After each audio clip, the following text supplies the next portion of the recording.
Fala pessoal, a partir de hoje eu vou postar vídeos para vocês para ajudar vocês a resolverem os exercícios do PET.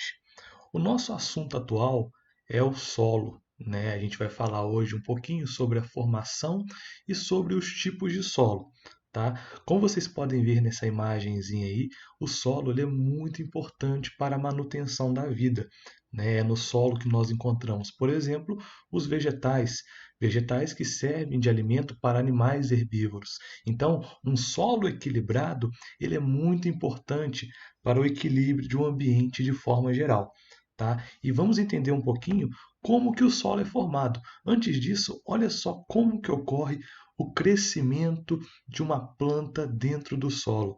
Essa planta, ela obtém água, ela obtém sais minerais, tudo isso através do solo. É claro, o solo, ele tem que estar equilibrado para que a planta ela consiga crescer bem, desenvolver seu caule, suas raízes e conseguir absorver tudo aquilo que ela precisa e que está no solo. Né? Nós temos solos que são mais ricos em sais minerais, em matéria orgânica, e existem solos que são mais pobres. Isso tem muito a ver com a capacidade do solo de reter a água, mas isso nós vamos ver daqui a pouquinho. Então, pessoal, como que ocorre a formação do solo? Primeiramente, vocês têm que entender que o solo ele é formado a partir do desgaste das rochas. Você vai ter uma rocha matriz, essa rocha ela vai sofrendo vários desgastes por conta de chuva, né, por conta dos ventos e por conta de outros agentes que existem ali que vão desgastando a rocha matriz, que é a rocha que vai formar o solo. E esse processo de desgaste da rocha é chamado de intemperismo. E é um processo que leva muito tempo, né? Vocês podem imaginar como que a rocha ela é um material duro, então precisa de muito tempo, muito desgaste para que ocorra a formação de um solo. Por isso, inclusive, nós temos solos que são mais jovens e solos que são mais maduros. Os solos maduros, eles estão se formando há muito, mas há muito tempo. Os solos mais jovens, eles não têm tanto tempo assim, eles ainda estão em formação, né? Mas o processo de intemperismo, ele é constante, ele está sempre ali formando o solo, tá? Então, pessoal, entendam o seguinte, o solo, ele é formado a partir da transformação de uma rocha matriz.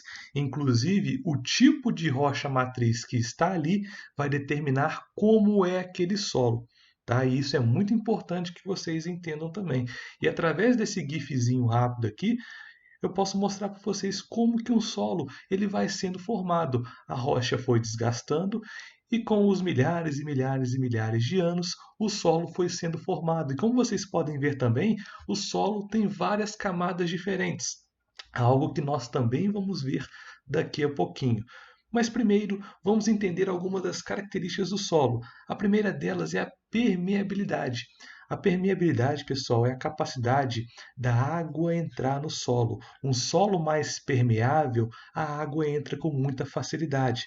Tá? É bom que a água entre com facilidade? É bom, por quê? Porque o solo ele precisa de água, mas não pode ser um solo tão permeável assim, senão ele também não consegue manter a água nele. E é importante que o solo ele também tenha água para que a planta possa absorver. Tá? Então, a permeabilidade é uma das características do solo. Outra característica importante, pessoal, a porosidade. Inclusive, a porosidade, muitas vezes, ela é causada por minhocas. Vocês sabem qual que é a importância de uma minhoca para o solo? Pessoal, a minhoca ela vai escavando por dentro do solo e vai formando vários túneis. E através desses túneis você tem a passagem de água e de gases, o que é muito importante para o solo. Então, um solo ele precisa ser poroso, permitindo a passagem de água e de gases, especialmente o oxigênio. Tá? E esses poros muitas vezes são feitos por minhocas. Inclusive, tem muita gente que comercializa minhocas, vende minhocas. E pode ser até um bom negócio. Você já pensou em criar minhoca? Pode acontecer. Por que não? Então, a porosidade também é uma característica importante para o solo. Outra coisa que o solo tem, pessoal, a textura. E nós temos solos de diferentes texturas, de acordo com o tamanho do seu grãozinho. Por exemplo, a areia tem grãos maiores, né? Os grãos de areia fazem com que o solo não consiga reter tanta água. Então não é um solo muito bom para você plantar alguma coisa, né? Agora, a argila é um solo que possui grãos menorzinhos, né? Bem pequenininhos. Dessa forma, a argila consegue reter mais água. Tá? Então, nós temos diferentes tipos de solo de acordo com a textura também, né? É claro que existem vários tipos, por exemplo, o silt também, tá? Outro tipo importante de solo. Então, o solo também pode variar de acordo com sua textura, tá certo? E a coloração, pessoal, vocês imaginavam que existem tantas cores diferentes de solo? Existem, né? Nós temos solos muito diferentes em relação à sua cor, né? E isso varia de acordo com a composição mineral daquele solo, né? E isso pode variar muito. Existem solos mais ricos em sais minerais, mais pobres em sais minerais, e isso vai determinar também a sua coloração, tá certo? Outra coisa importante que vocês precisam entender a respeito do solo é que o solo ele tem sua estrutura.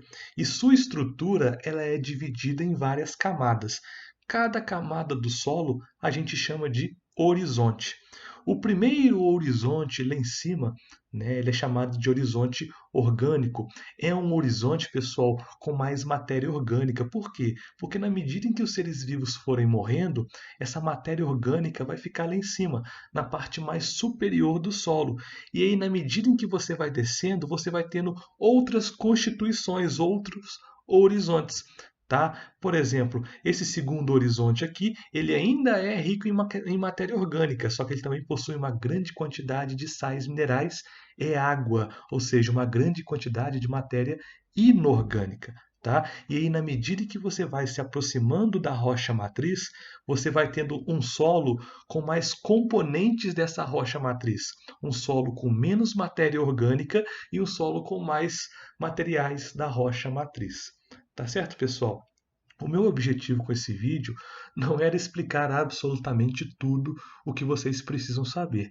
É apenas para dar uma ajudinha a vocês.